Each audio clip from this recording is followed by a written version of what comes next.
दोस्तों आइए जानते हैं कि श्री शमशान काली से दक्षिणा काली कैसे नाम पड़ा और शमशान काली कौन है और दक्षिणा काली का जो अस्तित्व है वो किस प्रकार है। दोस्तों सबसे पहली चीज़ पे बता दें कि काली जी के नाम से, काली जी की पूजा से अक्सर भक्त डरते हैं। बहुत से भक्त तो उनकी पूजा करने से कतराते हैं, यहाँ तक कि अगर घर में कोई काली जी की पूजा करने लगे तो लोग उसको मना भी करते हैं। अब दोस्तों ये प्रश्न उठता है ना कि जब जो ये लोग मना करते हैं उनको काली जी के बारे में कितना मालूम है, यहाँ पर ये प्रश्न उठता है। दोस्तों तंत्र के क्षेत्र में शमशान काली और दक्षिणा काली का एक अहम स्थान है, मतलब पूरा तंत्र उन्हीं के आगे पीछे घूमता है।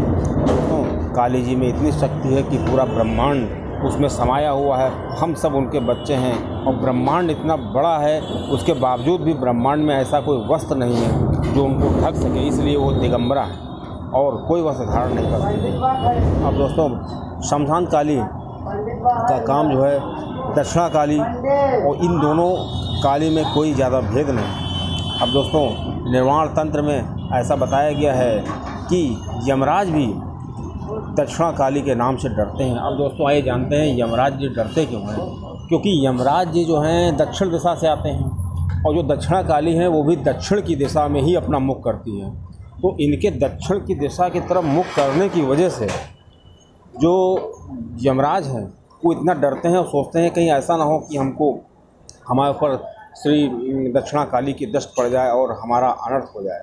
इस प्रकार दोस्तों जो भक्त होते हैं इसलिए प्रेम में उनको दक्षिणा काली के नाम से भी कह सकते हैं। आइए दोस्तों मेजर टिप्स सिंघम चैनल में आपका स्वागत है। आपको जानकारी अच्छी लगे तो वीडियो शेयर करिएगा। दोस्तों अक्सर लोगों में कन्फ्यूजन रहती है, भक्तों में कन्फ्यूजन रहती है कि काली, महाकाली, दक्षिणा काली, शमशान काली, उनके रहस्य जानना चाहते हैं, लेकिन किसी विद्वान के अभाव में, किसी जानकारी के अभाव में वो अपनी जानकारी पूरी नहीं कर पाते हैं। दोस्तों इस प्रकार आपको मैंने बता दिया कि जो दक्षिणा काली का नाम दक्षिणा काली कैसे पड़ा। उसका प्रमुख कारण ये है कि यमराज जी की दक्षिण दिशा और सभी मृत्यु से डरते हैं और ये जानते हैं कि जो भक्त ये यमराज हैं वो दक्षिण दिशा से आते हैं, इसीलिए। और चूँकि माता का मुँह भी दक्षिण दिशा की तरफ है तो उनका नाम दक्षिणा काली रख दिया गया।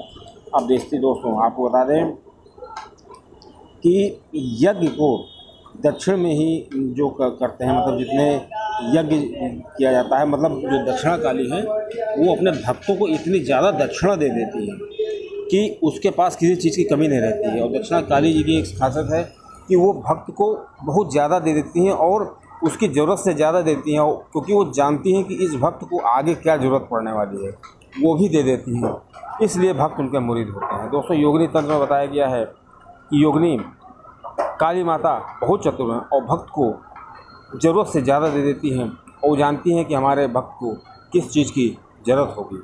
अब दोस्तों आपको बता दें कि योगिनी तंत्र में और भी बताया गया है कि जो भैरव हैं, अब जो एक भैरव हैं वो भी दक्षिण मुखी हैं, दक्षिण, और जो भैरव हैं वो भी काली माता जो हैं दक्षिणा काली उनके बहुत बड़े उपासक थे।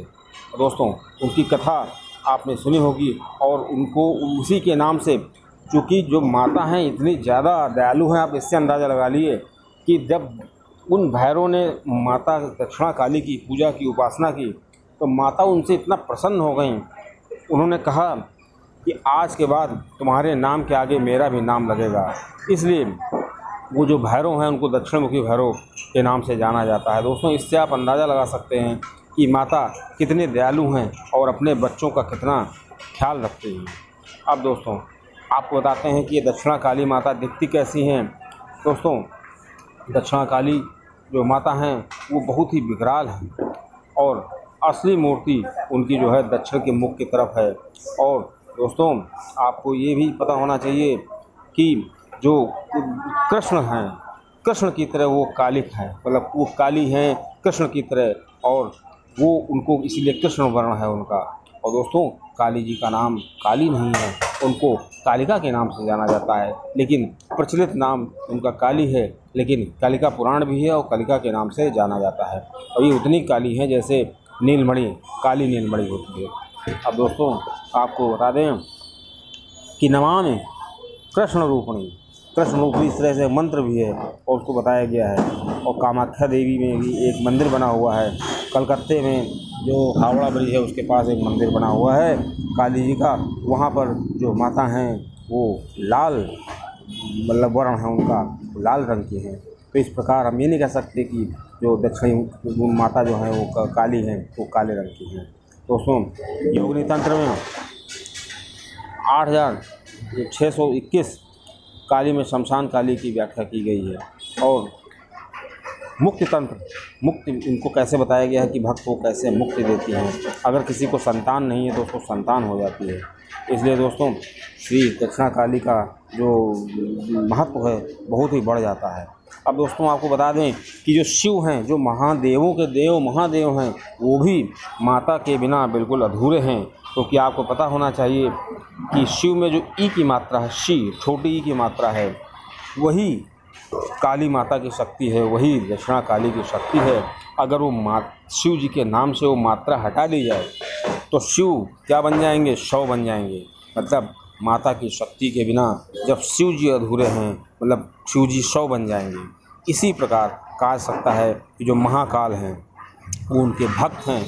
महाकाल उनकी आराधना करते हैं। उसका यही कारण है कि वो जो असली शक्ति है वो माता ही हैं, जो कि उनके साथ हमेशा चलती हैं। दोस्तों, आपको बता दें, महाकाली, दक्षिणा महाकाली जो स्वरूप है, उनके त्रिनेत्रा हैं। ये 3 नेत्रों को धारण करती हैं।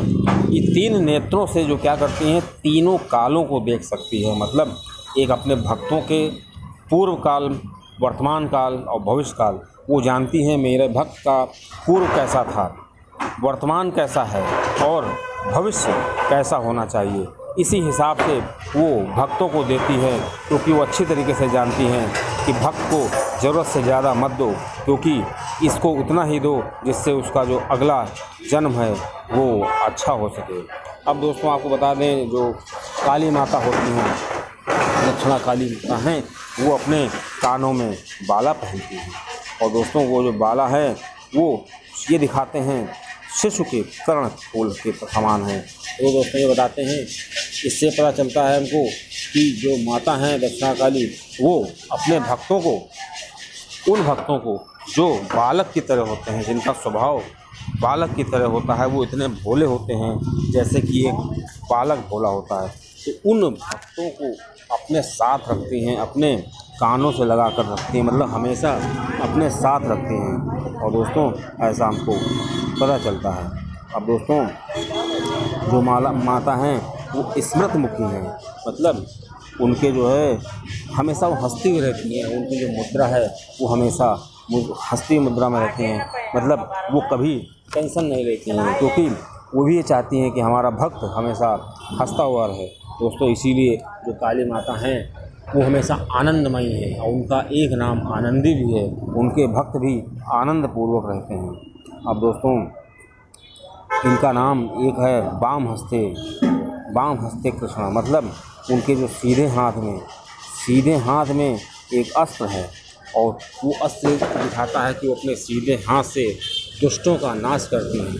और जो भक्त हैं, अगर उनके भक्तों को कोई परेशान करता है, कोई संकट आता है या कोई नकारात्मक शक्ति आती है, तो हमेशा वो अपना सीधा हाथ तैयार रखते हैं और सीधे हाथ से उनको कष्ट देती हैं जो उनको परेशान कर रहा है। और ये जो माता हैं माया के बंधनों से काट देती हैं, क्योंकि उनके हाथ में जो कटार है वो ये प्रदर्शित करती है कि भक्त जो माया के बंधनों में जकड़े हुए हैं, वो माया के बंधन, वो अगर भक्त माता की कृपा हो जाए, भक्त माता की आराधना करता है, तो जो माता है भक्त के सारे बंधन काट देती हैं। और भक्त के पास जब माया का बंधन नहीं होगा तो आध्यात्मिक डगर पर चलेगा और वो माता के धाम को प्राप्त करेगा। दोस्तों, इस प्रकार जो माता हैं बहुत ही अद्भुत हैं और माता का जो प्रत्येक जो अस्तित्व है वो ये प्रदर्शित करता है। एक्चुअली में माता का कोई स्वरूप नहीं है, वो निराकार है। लेकिन समय समय पर जो भक्तों ने, जो माता के ऋषियों मुनियों ने जो उनकी कल्पना की या उनको स्वप्न में जो आकृति दिखाई दी, उन्होंने उस आकृति को भक्तों के सरलता के लिए या अपने साकार रूप में पूजन करने के लिए उनका एक अस्तित्व बनाया और उसी अस्तित्व की वो आराधना करते हैं। दोस्तों वही अस्तित्व के चित्र हम देखते हैं और हमको लगता है कि माता ऐसी है। और दोस्तों हमने देखा है कि माता की जिह्वा एकदम लाल रंग की है और वो जिह्वा सफ़ेद दांतों से एकदम दबी हुई है। दोस्तों ये जिह्वा जो होती है ये भी माता का हमको एक बहुत ही बड़ा संदेश देती है। ये जिह्वा ये संदेश देती है कि जो भक्त हैं वो अपनी काम क्रोध लोभ मोह इच्छा जो इतने जो विकार होते हैं उनको दबा सकते हैं, कम कर सकते हैं, रोक सकते हैं अगर वो अपनी आध्यात्मिक शक्ति को प्रबल करें, वो माता का ध्यान करें और अपने अंदर के विकार को नष्ट करें, तो भक्त जो होता है काम क्रोध लोभ मोह से मुक्त हो जाएगा।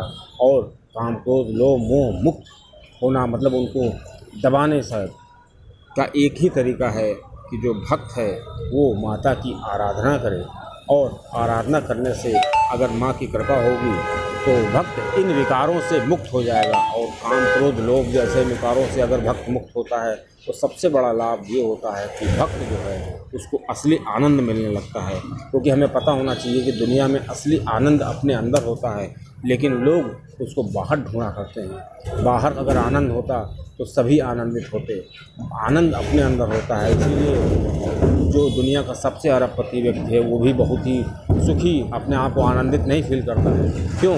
उसका यही कारण है कोई जानता ही नहीं कि आनंद कहाँ है। आनंद का अनुभव हम अपने अंदर करते हैं, अगर हम ही नहीं होंगे तो उस आनंद का अनुभव कैसे होगा। दोस्तों इसलिए माता की कृपा बहुत ज़रूरी है।